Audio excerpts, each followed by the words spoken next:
ತೀನಿ. Okay bro. ಓಹೋ ಹಂಗ. ಅವಳು ಸಿದ ಆಗ್ಬಿಡ್ತಾಳೆ, ಆಮೇಲೆ ಕಾವೇರಿ ಅತ್ತಿನ ಮರ್ತ್ಬಿಟ್ಟು ಆರ್ಯ ಮಾವನ ಹಿಡ್ಕೊಂಡ್ಬಿಡ್ತಾಳೆ ಮತ್ತೆ.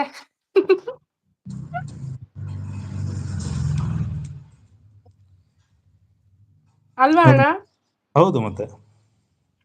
ಮತ್ತೆ ಚಿಕ್ಕ ಮಕ್ಕಳಿಗೆ ಹಂಗೆ ಅಲ್ವಣ್ಣ, ಯಾರು ಏನ್ ಕೊಡಿಸ್ತಾರೆ, ಏನ್ ಅವ್ರಿಗೆ ಇಷ್ಟ ಆಗಿರುತ್ತೆ ಅದನ್ನ ಕೊಡುವಾಗ ಅವರು ಅವ್ರ ಕಡೆನೆ ಆಗ್ಬಿಡ್ತಾರೆ. ಹೌದು. ನಿಮ್ಗೆ ಒಳ್ಳೆ ಟೈಮ್ ಪಾಸ್ ಆಗ್ತಿರ್ಬೇಕಣ್ಣ ಅವಳಿಂದ. ನಮ್ಗೆ ಟೈಮ್ ಪಾಸಾ? ಹ್ಮ್. ಒಂದು ದಿನ ಮನೇಲಿ ಇದ್ ನೋಡಿ ಅವಳು ತರ್ಲೇನ. ಹಾ. ನೀವ್ ಹೇಳ್ತೀರ ಅಣ್ಣ ನೀವ್ ಹೆಂಗಿದ್ದೀರಾ ಅಂತ ನೀವ್ ಕೇಳ್ಬಿಡ್ತೀರ. ಅಯ್ಯಯ್ಯೋ.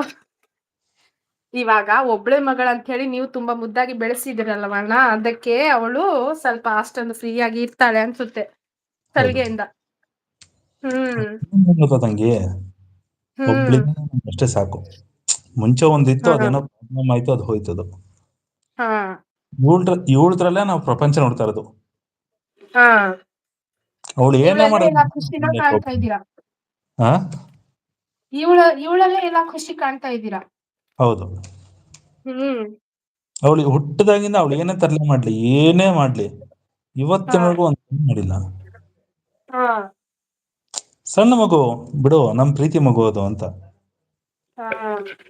ಒಬ್ಳೆ ಅಂತ ಹೇಳ್ಬಿಟ್ಟು ನಾವು ತುಂಬಾ ಮುದ್ದಾಗಿ ಬೆಳೆಸಿದ್ರೆ ಅದು ಹಾಗೆ ಅಣ್ಣ. ಇವಾಗ ಚಿಕ್ಕವರಿದ್ದಾಗ ಮಾಡ್ತಾರೆ, ಮತ್ತೆ ಬೆಳೆದ್ಮೇಲೆ ಅವರಿಗೆ ಒಂದ್ ಬುದ್ಧಿ ಬಂದ್ಮೇಲೆ ಅದೆಲ್ಲ ಬಿಟ್ಬಿಡ್ತಾರ ಅವರು. ಅವಾಗ ನಾವ್ ಆತರ ಅಲ್ಲ, ಇನ್ನೊಂದ್ ಏನ್ ಗೊತ್ತಾ ತಂಗಿ, ನಾವು ಫಸ್ಟ್ ಹ್ಮ್. ಚಿಕ್ಕ ಮಕ್ಕಳಿಗೆ ಹೊಡೆದು ಬಡ್ದು ಮಾಡ್ತೀವಲ್ಲ, ಅದು ಭಾರಿ ತಪ್ಪು. ಯಾಕೆ ಗೊತ್ತಾ? ಹಾ. ಅವ್ರಿಗೆ ಟೈಮಲ್ಲಿ ಬುದ್ಧಿ ಇರಲ್ಲ.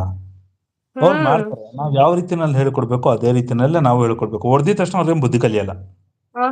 ಪ್ರೀತಿಯಿಂದ ಒಂದಿನ ಕೂರಿಸ್ಕೊಂಡು ಸೂಕ್ಷ್ಮವಾಗಿ ಹೇಳ್ಬೇಕು. ಒಂದಿನ ಕೂರಿಸ್ಕೊಂಡು ಹಿಂಗ್ ಮಾಡಿದ್ರೆ ತಪ್ಪು, ಇದು ಮಾಡಿದ್ರೆ ಹೌದು. ಸರಿ ಆಗತ್ತೆ, ಸರಿಯಾ. ನಾವ್ ಅದನ್ನ ಅವ್ರಿಗೆ ಅರ್ಥ ಮಾಡಿಸ್ಬೇಕು, ಅವ್ರಿಗೆ ತಿಳುವಳಿಸ್ಬೇಕು. ತಿಳಿಸಿದ್ರೆ ಅವ್ರ ಅರ್ಥ ಮಾಡ್ಕೊತಾರೆ. ಪ್ರೀತಿಯಿಂದ ಹೇಳ್ಬೇಕು. ಅದು ಏನು ನಮ್ಗೆ ಕೋಪ ಬಂತ ಹೇಳ್ಬಿಟ್ಟು ಗದರಿಸಿ ಒಡೆದು ಬಡ್ದು ಹೇಳಿದ್ರೆ ಅವ್ರ ಚಿಕ್ಕ ಮಕ್ಕಳು ಬೇಗ ಮನ್ಸಿಗೆ ಹಚ್ಕೊಂಡ್ ಬಿಡ್ತಾರೆ. ಹೌದು. ಮತ್ತೆ ಅವರಿಗೆ ನಾವು ಹೊಡೆದು ಬೈಯೋದ್ರಿಂದ ಅವ್ರ ಬುದ್ಧಿ ಕಲಿಯೋದೇ ಹೇಳೋಣ. ಹೌದು. ಪ್ರೀತಿಯಿಂದ ಏನೇ ಹೇಳಿದ್ರುನು ಮಾಡ್ತಾರೆ. ಆದ್ರೆ ಅದೇ ಹೊಡೆದು ಬಡ್ದು ಮಾಡಿದ್ರೆ ಇವ್ರ ಇಷ್ಟೇ ಬಿಡು, ಇವ್ರು ಹಿಂಗೆ ಬಿಡು ಅನ್ನೋ ಒಂದ್ ಮೈಂಡ್ ಸೆಟ್ ಅಲ್ಲಿ ತಲೆಯಲ್ಲಿ ಕೂತ್ಕೊಂಡ್ಬಿಡುತ್ತೆ. ಹೌದು, ಅದು ಹಂಗೆ ಆಗದು.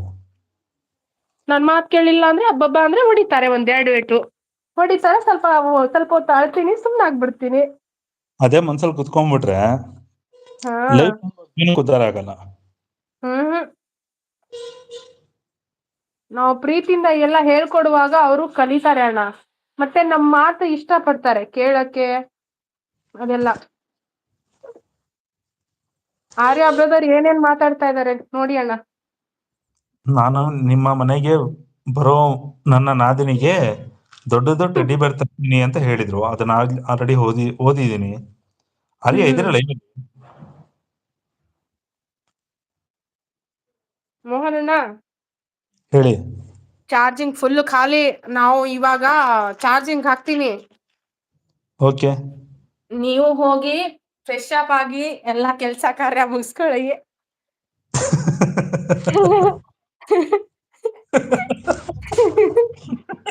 ಯಾಕೆ ಅಣ್ಣ? ಏನಿಲ್ಲ, ಓಕೆ ಓಕೆ ಡನ್. ಯಾಕೆ ಅಣ್ಣ ನಗ್ತಾ ಇದ್ದೀರಾ? ನೀವ್ ನಗದ್ರಲ್ಲ, ನಂಗೂ ನಗು ಬಂತು. ಅಲ್ಲ ಅಣ್ಣ, ಇವತ್ತು ನೋಡಿ ಅಣ್ಣ, ಎಷ್ಟು ಹೊತ್ತು ಲೈವ್ ಮಾಡಿದೀವಿ, ನನಗಂತೂ ನಂಬಕ್ಕೆ ಆಗ್ತಾ ಇಲ್ಲ. ಹೆಂಗ್ ಹೋಯ್ತು ಟೈಮ್ ಅನ್ನೋದೇ ಗೊತ್ತಾಗ್ಲಿಲ್ಲ ಅಣ್ಣ. ಆದ್ರೂ ಒಂದು ಟೈಮಲ್ಲಿ 100 ದಾಟಿತ್ತು ಅನ್ಸುತ್ತೆ. ಏನು ಐಡಲ್ ಇರೋರು. ಹಾ, ತುಂಬಾ ಜನ ಬಂದಿದ್ರು ಹೈಡಲ್ಲಿ. ಒಂದ್ ಏನ್ ಗೊತ್ತಾ, ಟಾಪಿಕ್ ಲೈವ್ ಈ ತರ ಏನಾದ್ರು ಮಾಡ್ಬಿಟ್ರೆ ಟುಗೆದರ್ ಅಣ್ಣ, ಅಲ್ಲಿ. ನಾನು ಇವತ್ತು ಟಾಪಿಕ್ ಲೈವ್ ಮಾಡೋಣ ಅನ್ಕೊಂಡೆ. ಅಂದ್ರೆ ಹಿಂದಿ ಒಂದು ಹುಡುಗಿ ಹೋಗ್ಬಿಟ್ಟು ಬೆಟ್ಟದ ಮೇಲಿಂದ ಬೀಳಿಸಿ ಸಾಯಿಸ್ಬಿಟ್ಟಿದ್ದಾಳೆ ನೋಡಿ. ಹಾ, ಅದ್ರ ಬಗ್ಗೆ ಟಾಪಿಕ್ ಲೈವ್ ಮಾಡೋಣ ಅಂತ ಹೇಳಿ ಅದ್ರೆಲ್ಲ ತಿಳ್ಕೊಂಡ್ ಬಂದಿದ್ದೆ ನಾನು. ಬೇಡ ಬೇಡ ಬೇಡ. ಇನ್ನೊಂದ್ ಏನ್ ಗೊತ್ತಾ, ಹಾ.